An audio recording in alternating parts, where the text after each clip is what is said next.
of America, members of the and concerned citizens representing grassroots organizations across the spectrum. We are here to demand that Gina Raimondo, the governor, seriously take public consideration and opinion into consideration when appointing the next Public Utilities Commission chairperson. Yes. The Public Utilities Commission is a political body that makes political decisions.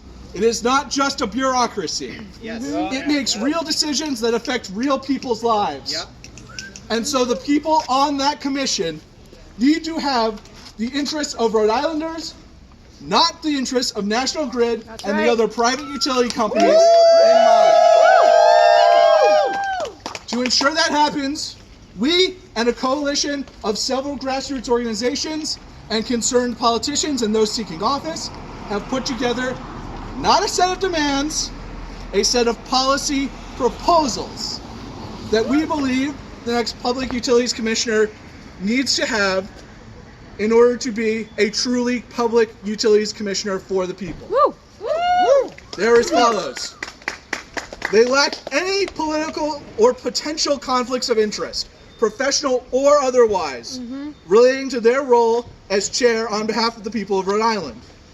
They be committed to practicing complete public transparency in operating the PUC. They demonstrate a willingness to exercise the power of the Commission to regulate utilities in Rhode Island. They demonstrate a willingness to, that's the same one. They treat climate change as the existential threat that it is, and will take steps needed to avert the worst of the crisis, including adhering to greenhouse gas emission targets as set in the International Panel for Climate Change reports. Support the implementation of a percentage of income payment plan for energy utilities statewide to alleviate cost burdens on Rhode Island's lowest income households. Support a complete and permanent moratorium on residential shutoffs due to inability to Police is here. Yeah. Awesome. Oh, Stadies, hell yeah. Okay. Wrap it up, Be though. committed to a complete transition to renewable energies by 2030.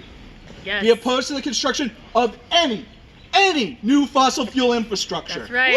Support the nationalization of utilities in Rhode Island and elsewhere, and oppose their further privatization.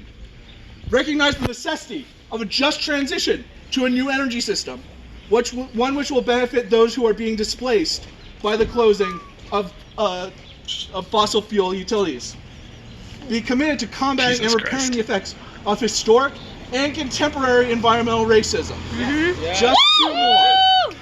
Be representative of or have a history of working alongside and empowering Rhode Island's most vulnerable communities.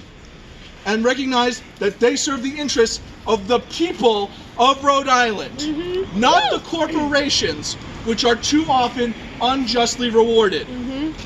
Cool.